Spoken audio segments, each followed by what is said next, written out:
All right, you may be thinking about getting an MFA. However, you may also be wondering about what the process is like. And that may especially be true if you find that you have what may be a less traditional educational background. And so today, we are going to be speaking with Ty Chapman. He's a children's book author. He's a poet. He's a Cave Canem Fellow, which is how I had the pleasure of meeting him for the first time. And he's going to be sharing his experiences about getting his own MFA and things that you may be able to apply to your own life. So without further ado, what's up, Ty? Yo, Perfect. Ty, if you had to give people just like a quick, 30-second intro to yourself, what would you say? you did a pretty good job of that. I'm a children's book author. I'm a poet. I used to be a puppeteer and theater maker. Yeah, I write stories about social issues that are deeply important to me. I write about civil rights a lot. I write about hoops, just kind of depending on where the passion is lying that day. You did not mention the puppeteering. Yeah. Okay, I see you out here. Okay, cool, full cool, cool. time full time puppeteer Wait, in man. 2019, and then 2020 happened. So, Right, uh, got you. Well, well, now we need another discussion, but I'll save that for for later because that changed things. Um, Ty, where are you in your MFA journey? I am nearly done with it. I graduate in Yay! 2 weeks. Oh, Uh, snap! yeah. Yeah. Wow, congratulations. Thank you so much. Yeah, it's been a long process. It's had some ups and downs, but I've learned a lot from it. So definitely not mad about it. Can you tell us? So, you do not have a bachelor's degree. Correct. What went into the decision of not going for the BA? Uh, If you're willing to explore that no, with. I'm down. I'm down. I mean, part of it was just being a young, authority averse teen. I tried going to college for a little bit, and it did not. I didn't gel with it at all. It was challenging to take classes simply because I had to, right? Like doing generals was deeply frustrating for me as a young person. And very quickly, I just realized this isn't where my passion is. I'm going to go work in education and did that full time for 6 years. Um, yeah, the idea of having to learn something because I was told it was important for the piece of paper just never quite rocked with me. And so I never planned to go to school at all Mhm. until if you hear any strange noises, those are my cats. Got you. So I never had plans to go to school, to go back to school at all. It wasn't until I really locked in on children's writing and realized there were some holes in my education that I then decided to go get the master's. I'm really curious about you mentioned holes in the education. What kind of holes, if you're able to kind of hone in on that a little bit? Yeah, yeah, yeah. I I think I had really good instincts as a writer, right? Like, so where I was at in my journey is I already had my agent. I already had my first book out. I think we were working on the second, and around then realized there's a lot of stuff I don't know, and I don't know what I Mhm. don't know. Yeah. So I should probably find an opportunity to plug these holes. And so when I'm talking about these holes, it's a lot of the foundational things of writing. There were certain techniques and even some bits of English history that I just didn't know a lot about. Prior to dropping out of college, I was a D minus student in high school, right? So there was a lot when it came to the actual mechanics and history of creative writing that I didn't know a lot about. And for me, going and getting that master's degree really plugged in all those holes. And my strength was always my instincts. So now I have the knowledge and the instincts, um, and I feel I'm in a much better place. Hmm. I imagine that even MFA probably allows you to really get in on those gaps that a BA probably wouldn't. It probably would have been too general in a lot of concepts. Yeah, yeah. I actually almost went and got my BA because the first master's program I applied to rejected me because I didn't have the BA, despite having some of the real world experience. Um, and so I got it in my head. Okay, I'm gonna get my bachelor's, and very quickly my former agent was like, "Ty, you're gonna have the worst time in that. It's not gonna do what you want it to do. Just go try to find the master's." And I'm glad I received that advice. That's great that your agent knows you that well. That's not everyone has that sort of relationship. Yeah. Me and my former agent were locked in. We were we were very much friends and are still friends as well. Um, Yeah. I think what you said too, probably there's people that are going to be watching this that resonate with that idea that, oh, I'm thinking about MFA, but oh, I got rejected from this program, or they didn't even look at my application because I don't have the BA, so I guess I have to do that. So how did you find that alternative route? yeah, I got a little lucky. The one of the schools that rejected me sort of said, We cannot take you without the bachelor's." They said it was about accreditation. Mm, Um, but they pointed me in the direction of their rival, which was generous of them. They said our rival school is Vermont College of Fine Arts. They can probably work something out with you. And so I reached out to them, and they were very excited about having me when they saw that I was already publishing books and had a little bit of mm. experience in the field. Um, and that whole process was very, very smooth and accommodating. So I think there are some programs that are very down to take real world experience into account, and there are some programs who are a little more, let's say, traditional and are really adamant that you have that piece of paper. What was that negotiation process like? So let me phrase that a little bit better. So you find out about Vermont. I'm guessing that Vermont, most of the students in your program probably already have bachelor's degrees. Is that a fair? Yeah, if not So, other master's degrees. mhm.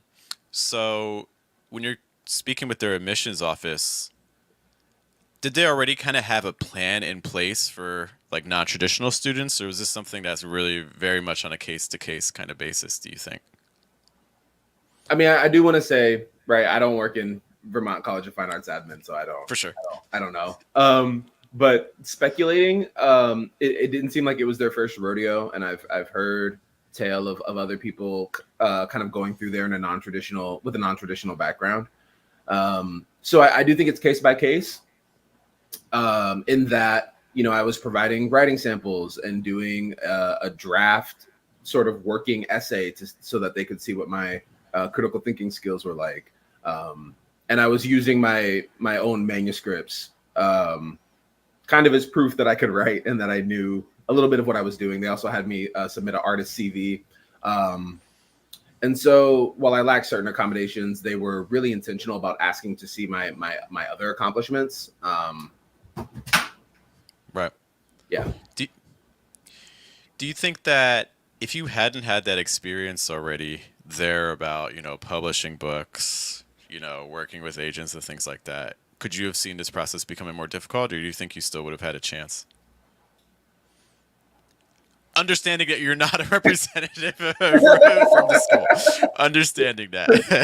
You're saying that I'm not a representative of that education institution. I would guess no. I think what did a lot of heavy lifting for me was that I was already working in the field.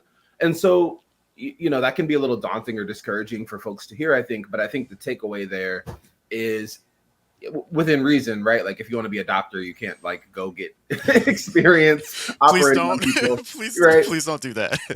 But particularly with creative fields, I think there's opportunities to just go out and start playing around and getting some real world experience and learning from people in your community and acquiring your own mentors and going to community classes and kind of salvage like that. I mean, that's what I did is I cobbled together this little education through my community. And then I took that foundation and transferred it to a master's degree program. And so while I think without some of those other accomplishments, that fairly large artist CV, I don't think they would have considered me in the same way. That's an assumption on my part. So I really encourage people who really, really don't want to go the bachelor's route to just really grind out whatever it is they're passionate about and build that CV up. I think it's very liberating. I mean, for sure, it can be daunting, but at the same time, there is this element that if I am on my own, I can publish books on my own. I Mhm. can get an agent on my own without a Mhm. background. So I think, and then I can also get the education on top of that on my own. So yes, definitely hear that daunting aspect, but I do think it's also liberating in the sense that you do have some element of control here if you want to. Yeah, absolutely. I think particularly with creative fields, I think, I mean, I think you do have a lot more control than some other fields. Hmm. I had to be really intentional about that because there are still gatekeepers and there are still folks who kind of assert a certain level of control over your career. But certainly, I think the arts is a field where you can just kind of go out and do it, um, and that was certainly what I did. So Hmm. I want to talk more about the portfolio, and you've already mentioned this, about all the things you had to kind of have together.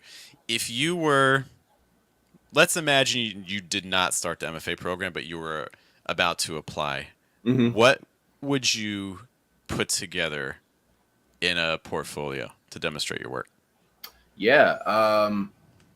Well, I'm trying to remember their specific process, but I would definitely put together sort of a running manuscript of a few of my picture books. A couple of them. Oh, this is disorienting. Whoop. A couple of them seen above. I always do this. That So, was so very. are the ones on the ones on the top shelf? Are those yours? Like looking happy. I see Sarah rising. Are Yeah, these yeah, you? yeah. Yeah, Yep, that's what's up. That's so yep. cool. Okay, cool, Yeah, cool, those cool. those are mine. The ones I was poorly pointing to. But yeah, so I would want to get a running document of those because those are going to be demonstrating my creative chops, right? My ability to actually do the day-to-day work that they're going to be asking me to do in this program. I would still end up writing a sort of draft essay for them to take a look at. And it's funny, I looked back at my draft essay and it was abysmal. So I think what they were really looking for there was just, can you think about art in a critical way? Um, Certainly, letters of recommendation were a big part of it. So that's another piece of like being in your community, acquiring some of those community mentors. Acquiring sounds very transactional. I don't like that. Building relationships with those community mentors, and having people who can do things like write a letter of recommendation that can help you out too. Did you have your agent write a letter? I did. I had my agent write one, and then I had one really talented author, Peter Guy, up here in Minnesota, who had taught a community writing class that I was a student in. Got you. So, what I'm seeing is another step to take. As people, if you're thinking about this sort of education route, you don't have the BA, not only creating the work but also creating the relationships. I think a lot of times we forget that aspect. Like it is an industry. Relationships do matter.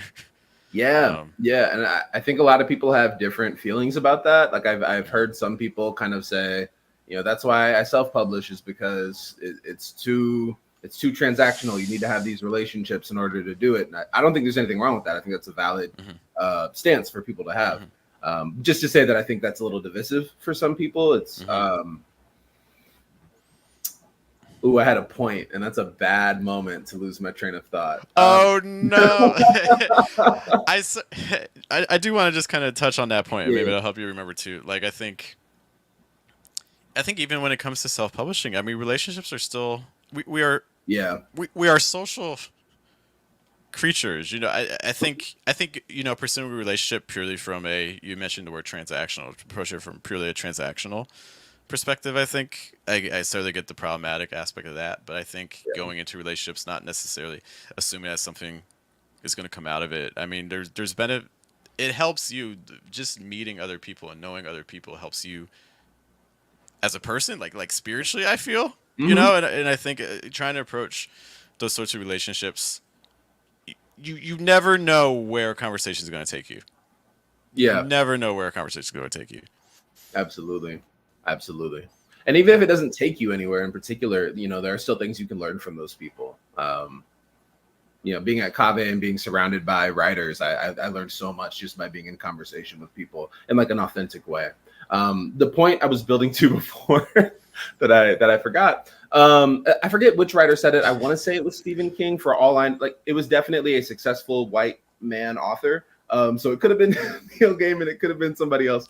But anyway, this person this person said that every good thing that's happened to them in their career happened because of the generosity of somebody else they're in community with. And they said that to say that, like, and I'm paraphrasing, but they said that to Right. say that writers are not your competition. Because I think that's a trap that a lot of people fall into, is that they don't necessarily build these relationships in community, or they don't do it in sincere ways because they're viewing everyone as competition.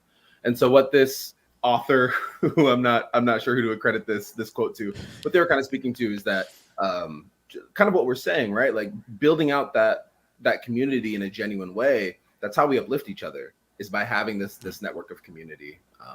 So that was an invaluable piece of my winding MFA journey as well. Yeah.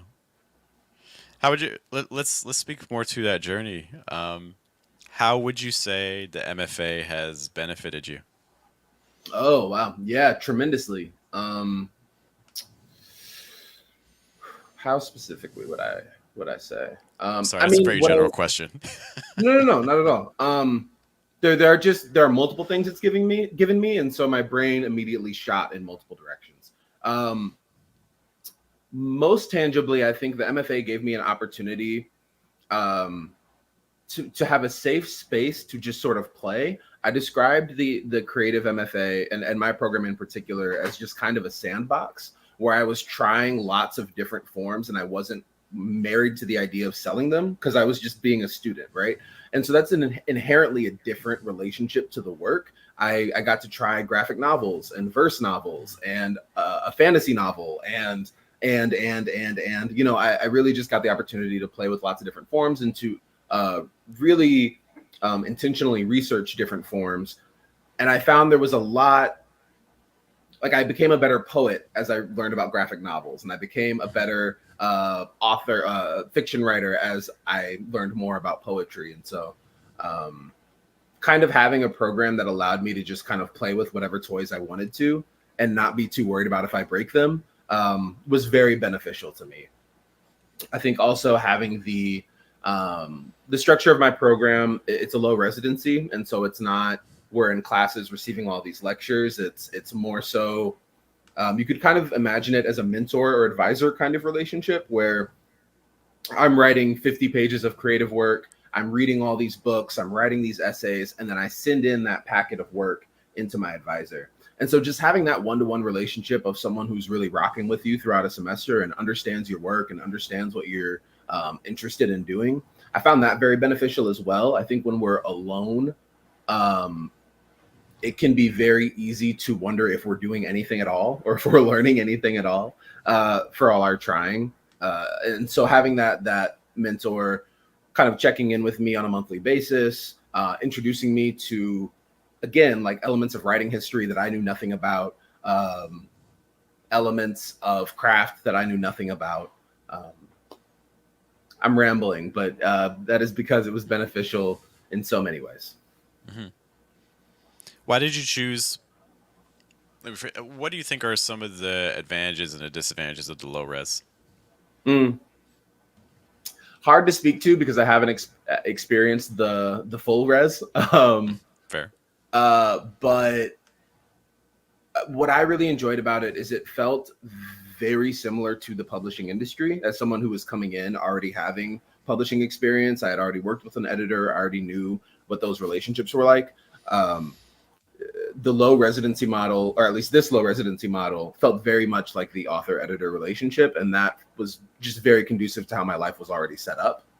So that was deeply enjoyable. Also, the idea of, you know, sort of asynchronous learning, being able to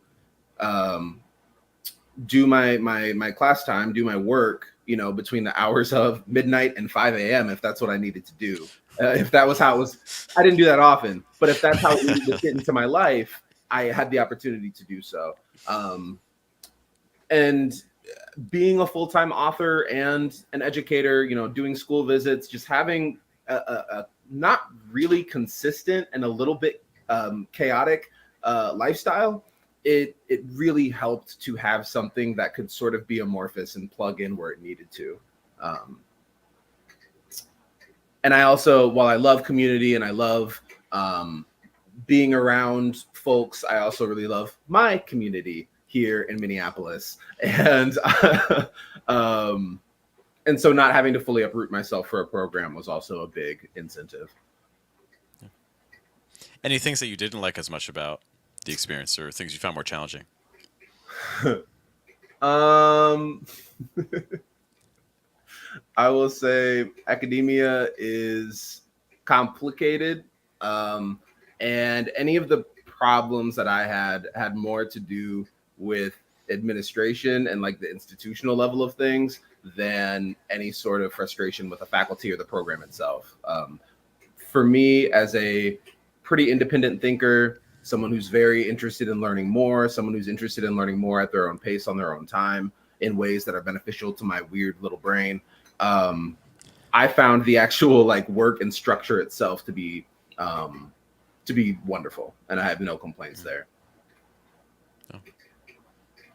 I had to Cool. be very. No, you navigated it so well. Ty, I don't want to keep you for too much of your time. You've already dropped so much knowledge for people that I hope are going through a similar experience that they can. Word, I appreciate that. I feel like half of it was rambling, but hopefully, No, definitely not.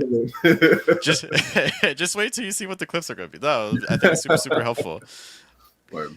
Are there any kind of like final thoughts or comments that you think people should leave with if they're, again, they have a non-traditional background or they have a traditional one and they're just kind of thinking about an MFA route? Things that you think would be really helpful for them to consider, to know?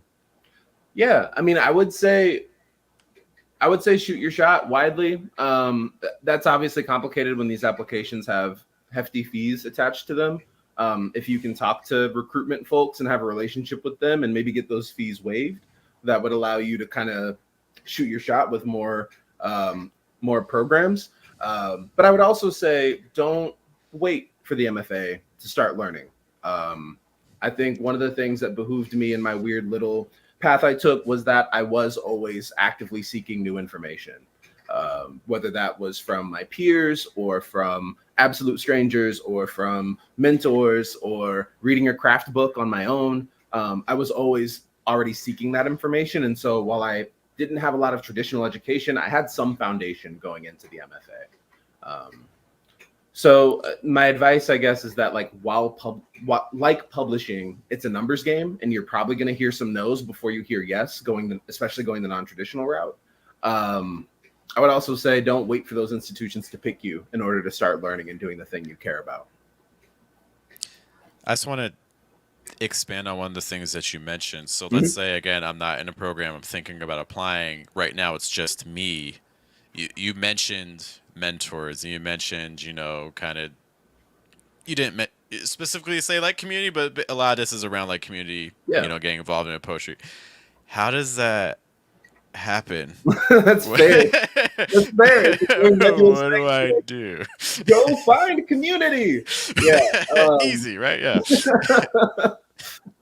Yeah. I mean, I'm spoiled rotten. I'm very lucky to be in the Twin Cities. There's a vibrant publishing scene here. I kind of started building my foundation through the Loft Literary Center, which is a local org that teaches a lot of writing classes, both to adults and to young people. But there are opportunities like that out there, right? Like even if you're not in a city with a vibrant publishing scene and these big literary centers, there's probably still a community college where you could do a creative writing class. There are probably other people interested in writing in your area. It's just that tricky matter of finding them. I would say go support others. I think that's a big way that people initially start cobbling together that community. If you see somebody doing a book launch, like if you happen to know somebody, or if you don't, just going to events of absolute strangers, just to support and be there in community and see who you meet in a genuine, authentic way. But also the internet exists. The Loft actually is offering a lot of classes online. Masterclass exists if that's not out of your budget. I think there are lots of ways to like start getting that educational piece early. And then as far as community, I think we're more connected than we've ever been. It's just a matter of kind of looking intentionally. I think those are all great tips out there. Yeah. I like that you've been very conscious about costs and things like that. And we haven't had a talk like this. We need to bring on a an accountant because for people you may have like whether you're doing like W2, W4, whatever your job thing is, you have opportunities because if you're approaching writing as like if you're approaching writing professionally, there are things you can do. Like there are things like write-offs, there are business expenses, and like these application fees. Like for instance, you mentioned masterclass. Like if you find that cost restrictive, I mean that's a business No, expense. certainly, You know, certainly. so I think also just kind of getting it might behoove people watching to spend an hour talking to an accountant just to be like, Yeah. hey, what can I do to save money like on my taxes because there are things you're doing professionally like if you're like submitting contest fees if you're buying books these are all things that you know you can make arguments that these are for professional development so there's lots of things to opportunities to save there just a note. Yeah, and I wish I knew that sooner because I was like working jobs and taking my money and immediately funneling it into these community classes and uh, opportunities to try to just get the ball rolling. And certainly those could have been write-offs.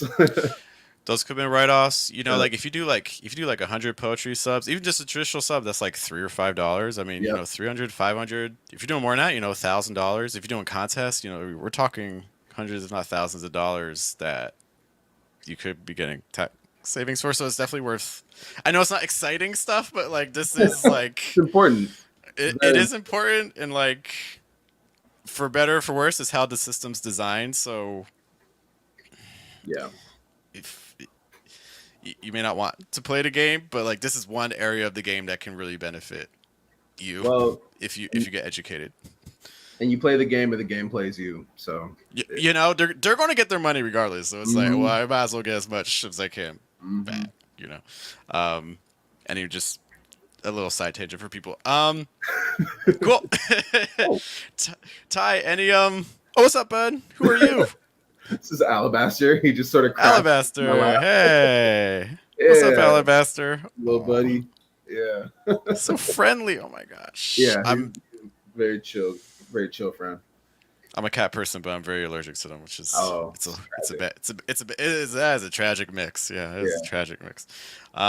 Cool. Ty, any final thoughts for us before we let you go, man? No, this has been excellent. Happy to come back and talk about puppetry another time. Yep. Oh my god. Why did that not come up a cat? What? Because I don't really do it as much anymore. Once I locked into writing, that became the full focus, and so I don't talk about it as much. But yeah, no, I certainly I did puppetry. I loved it. I learned a lot from it. On average, it pays worse than being a writer, even. So it it's yeah. it's a lost art form, I think, in a lot of ways. And it's tragic because it's one of the cooler ones, in my It opinion. is. I'm No, biased. no, no, no, no. That level. This is gonna become a puppeteering discussion. I'll stop it. I'll table it for later. Ty, if you can hang on for a moment, I'll close this out. If you guys have additional questions for Ty, you can see right below us. You can find him at Ty Chapman Mhm. with underscore in between on Instagram. Thank you guys for hanging out with us. If you have other questions about BAs, MFAs, non-traditional education routes, taxes, and things like that, feel free to reach out with us. Once more, guys, my name is Jeff. This is Diverses. We will see you next time. You all have a good day, have a good night, and a good afternoon. Bye.